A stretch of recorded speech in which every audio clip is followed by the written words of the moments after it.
My name is Sloan Mercer, and I'm 29. The night my boyfriend said, Melody's moving in with us, and you're going to help support her, I didn't fight with him. I didn't raise my voice or spiral into the kind of argument that breaks dishes and leaves hairline cracks in places you can't see. I rinsed a glass we weren't using and wiped it so dry the stem squeaked against the towel.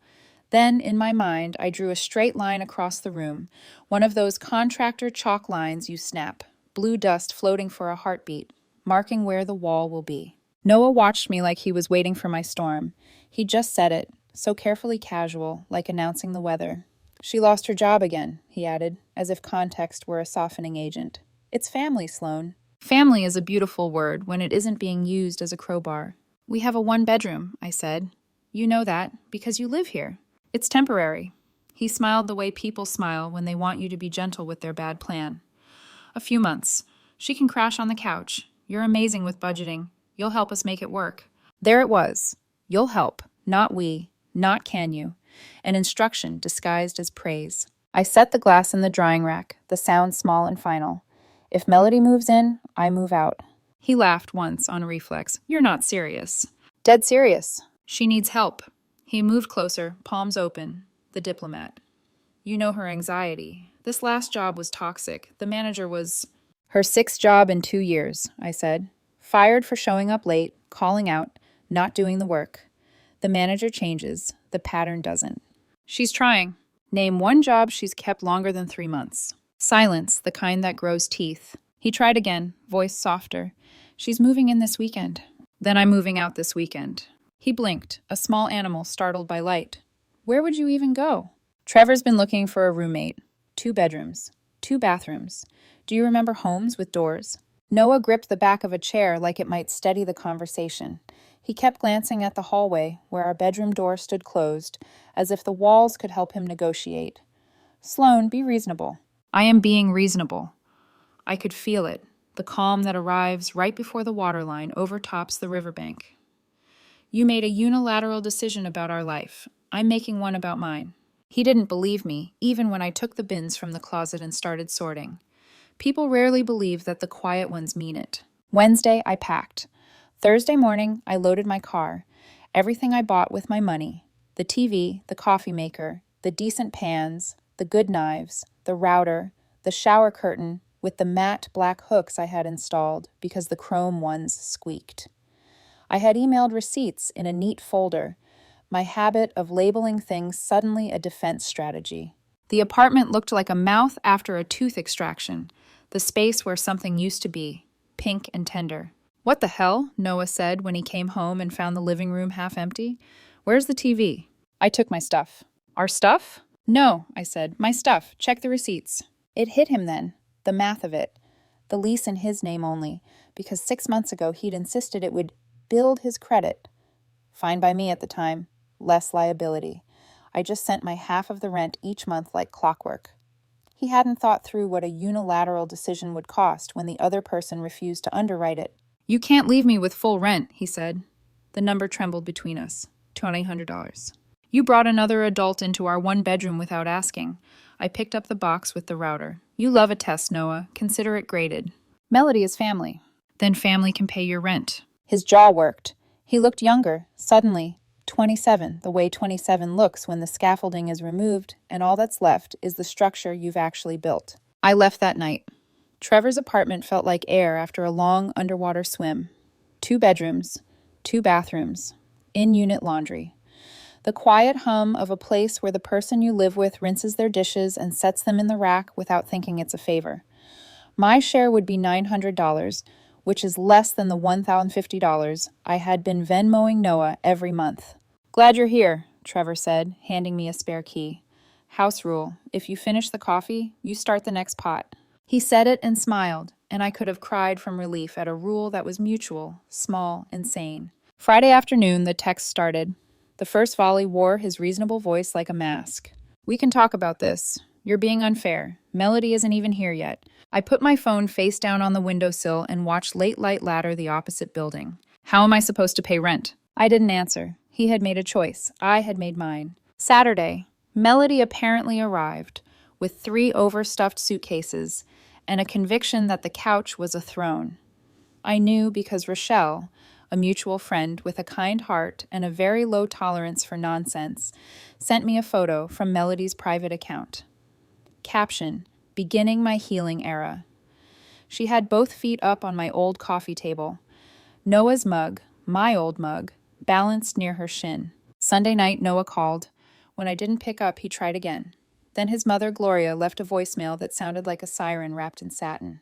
"What you did to Noah is disgusting," she said. "Abandonment. You always were cold." I texted her back. "He chose his sister over our relationship. I respected his choice." "Family comes first," she wrote. "Family comes first, then family can pay his rent," I typed, and paused. I thought about deleting the line. I thought about diplomacy. Then I sent it. Radio silence. Monday morning, a message from an unknown number. Melody, you're being really immature about this whole situation. I removed myself from it, I wrote. Noah says you took things that belong to both of you. We need the TV. Best Buy is having a sale, I sent. I don't have money for a TV. Then get a job. I'm trying. The job market is impossible right now. Trevor's company is hiring, I offered, because I am, against my better judgment, a person who likes to fix what's broken. Customer service, $18 an hour plus benefits. Dealing with people all day? No thanks. There it was. Not the job market is impossible. I don't want to work. By midweek, Noah tried a different angle. He showed up at Trevor's door. Trevor opened it, leaned his shoulder against the frame with the casual posture of a man who has no intention of letting chaos across his threshold. "Sloan isn't available," he said. "And even if she were, you brought this on yourself. Choices have consequences." Noah started to argue. Trevor doesn't raise his voice. He just repeats himself more quietly until the other person hears it. "Please leave before I call the cops." Noah left. He texted me later that the landlord wouldn't add me back to the lease retroactively. He sounded offended, as if contract law should bend for his feelings. The landlord had also been clear. If he couldn't pay the full amount, eviction proceedings would start. If he wanted to break the lease, the fee was for $200, 2 months' rent. He didn't have it. He didn't have $420. That night, Rochelle sent me another screenshot. Melody, curled like a cat on the couch, remote in hand, captioned, "Resting is productive." In the comments, Noah had left a single heart. I lay awake, listening to the soft apartment sounds you only hear when you're safe. Plumbing sighing, a neighbor's laugh, 2 floors down, a dryer turning somewhere, its steady orbit like a metronome for ordinary life. I thought about the word support and how it's supposed to mean shoulders under beams, weight distributed, a structure that stands because 2 people agree on where the load-bearing walls go. "Do you regret it?" Trevor asked from the doorway. He held out a mug. The good kind of question. Not a trap, not a test. "No," I said, honest all the way through. "I regret that it had to be a lesson Noah would only learn by losing something." Trevor nodded. Sometimes you can't teach a person the price of a decision until the bill comes due. 2 days later, Noah texted me a photo of his bank balance, $342, with the caption, "Rent due in 3 weeks. Please, just this month, I'll pay you back." "With what money?" "I'll figure it out." Like Melody figured out her last 6 jobs? He tried anger next, the way people reach for a tool they don't know how to use. Selfish, cold, heartless. I didn't respond to any of it. The new apartment hummed around me like a low-lit cathedral to peace. I watered the snake plant that came with the room and cleaned the stovetop just because it felt good to see something shine. I had drawn a line in blue chalk. I had snapped it clean. And now it was a wall. Part 2. The cost of enabling. My name is Sloan Mercer, and by the time Melody had been in that apartment for a week, the silence on my phone had become its own kind of peace. I didn't block Noah.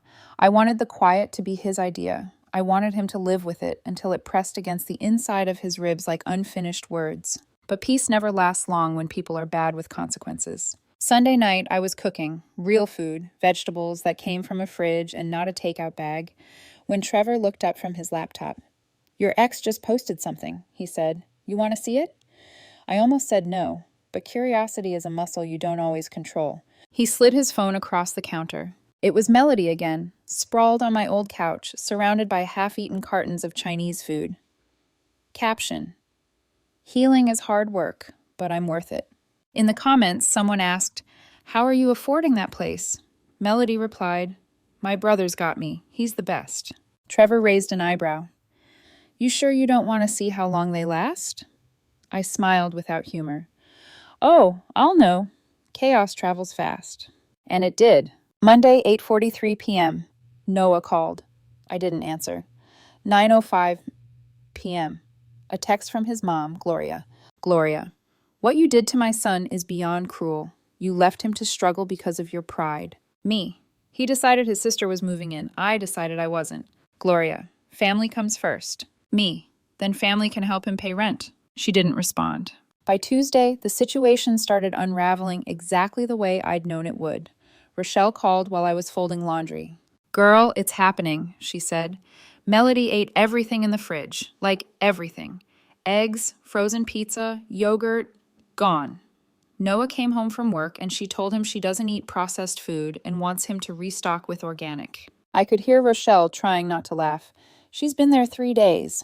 3 days, I repeated, tasting the number like something sour. Noah texted later that night. She's adjusting, you don't have to be smug. I typed and deleted twice before sending. I'm not smug, I'm free. Wednesday morning, Melody messaged me directly again. You know, you really hurt my brother. He's always been there for you and you just walked out. We're struggling now. A decent person would help. I did help. I left before I became one more person he had to rescue. She didn't like that. Her next message arrived 20 minutes later. You're pathetic. Then why are you still texting me? No reply. I didn't realize how much emotional noise I'd lived with until it was gone. At Trevor's place, nights were quiet, except for the hum of the washer and the low murmur of our shared playlists. He was an easy roommate, clean, steady, the kind of person who made sure coffee existed before morning meetings. Still, I couldn't help checking Noah's social media the way you press a bruise, to see if it still hurts. It did. He'd posted a photo of takeout containers and a caption, Girls' Night with my favorite sister. Comments were full of heart emojis. None of them knew the rent was due in 2 weeks, and the sister in question hadn't even looked for work. By Friday, the messages turned desperate.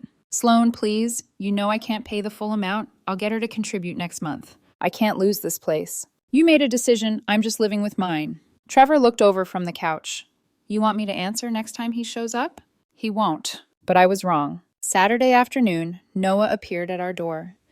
Trevor answered before I could move. She's not interested in talking, he said, calm as a judge. Noah tried to peer past him. I just want to explain. Trevor didn't budge.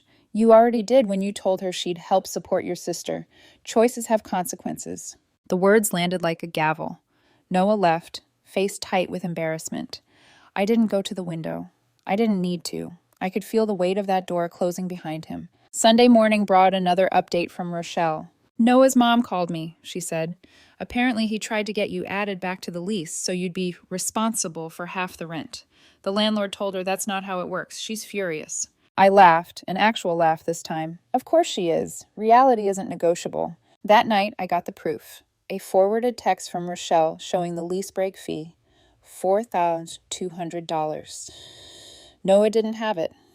The landlord had already mentioned eviction if rent wasn't paid in full by the 1st. Melody's solution? Start a GoFundMe. The caption, help a young woman stay housed after abandonment. Total raised, $45 from her aunt. Trevor nearly spit out his drink. You can't make this stuff up.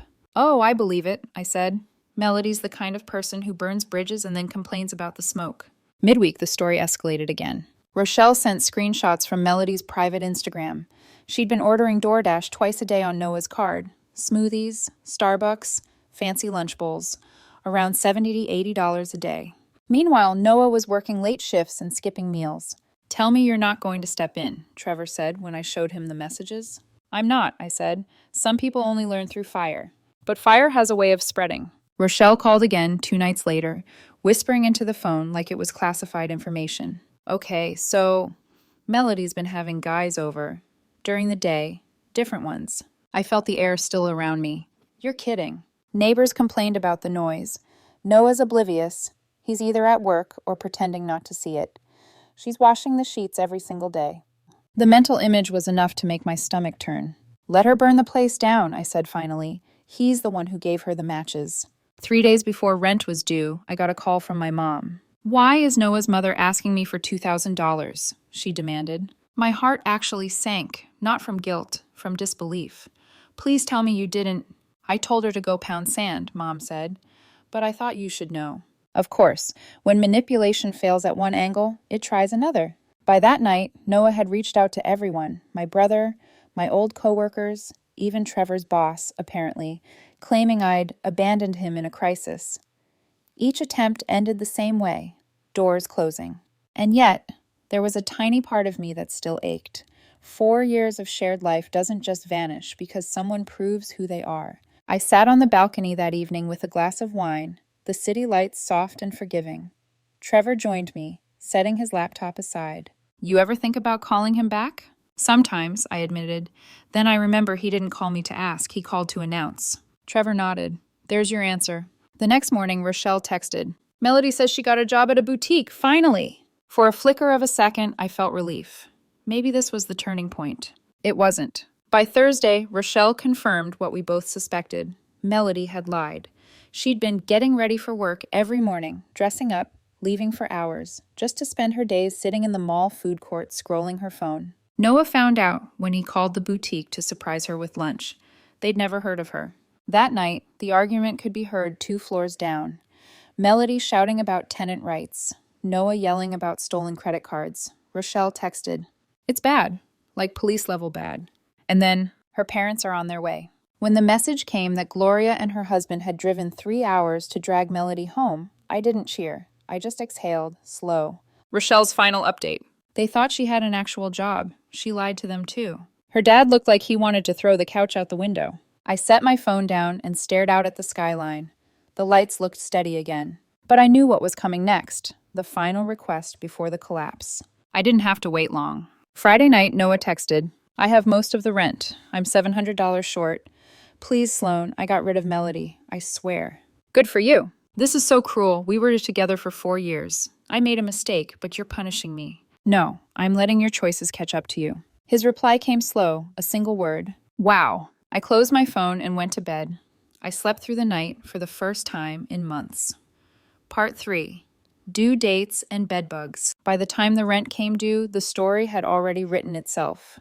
Noah's panic was everywhere, between his texts, in the messages Rochelle forwarded, in the half-apologetic tone that creeps in when people start realizing they've built a house out of wet cardboard. He was $700 short. Melody was gone, hauled off by their furious parents, but her shadow lingered in every empty grocery shelf and unpaid bill she left behind. Rochelle's first message that morning was blunt. He's crying at work. It's bad. I stared at the words for a long time before locking my phone. I wasn't heartless, but pity is not the same as forgiveness. The next evening, Trevor found me at the kitchen table, surrounded by paperwork. You're doing your taxes in November? Distraction, I said. He leaned on the counter. You look like someone waiting for a storm they already predicted. I gave a short laugh. More like waiting for karma to file its report. It arrived in pieces. First came a call from Rochelle, her voice halfway between disbelief and grim amusement. Okay, this is insane, she said. Turns out Melody left a parting gift. Bedbugs. I sat up straight. You're joking. Nope. The neighbors complained, pest control came in, and now the whole floor has to be treated. The landlord traced it back to their unit. Guess who gets the bill? I closed my eyes. How much? $1,500, minimum. $1,500 on top of the $700 he already owed. It was almost poetic, if poetry could itch. Rochelle sighed. He called me, Sloan. Said maybe you'd lend him the money. Tell him not to waste his breath. I already did. That night, Noah sent a voice message. His voice cracked halfway through. I didn't think it would turn out like this. I just wanted to help my sister. I thought you'd understand that. I listened once, then again, then deleted it. There was a time when that tone would have undone me. The weary contrition, the quiet appeal to my better nature.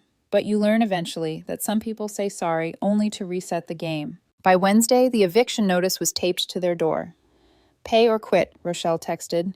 Noah's credit cards were maxed from Melody's DoorDash spree. He'd sold his gaming console, his watch, even his car speakers. Still short. The universe had handed him a bill marked reality. Trevor found me rewatching a clip of Melody's old post. Her sprawled on the couch in my old apartment, captioned, Resting is productive. You okay? He asked. I nodded slowly. Just watching a rerun of what happens when you ignore the fine print. He pulled up a chair. You ever wonder if you were too harsh? I used to. I admitted. But every time I think about giving in, I remember the first sentence he said, "You're going to help support her." Not would you, not can we, just a command. I lived under those kinds of sentences for years. Trevor smiled faintly. Then maybe this is the sequel where you finally get to write your own lines. 2 days later, Rochelle called again. Want the full meltdown recap? Hit me. Okay, so after the eviction notice, Noah tried calling his mom for help. Gloria told him she warned him not to let Melody move in. His dad said, quote, "You made your bed, now decontaminate it." I almost spit out my tea. He actually said that? Oh, yeah. And apparently Melody's blaming him for ruining her life because she's unhoused now.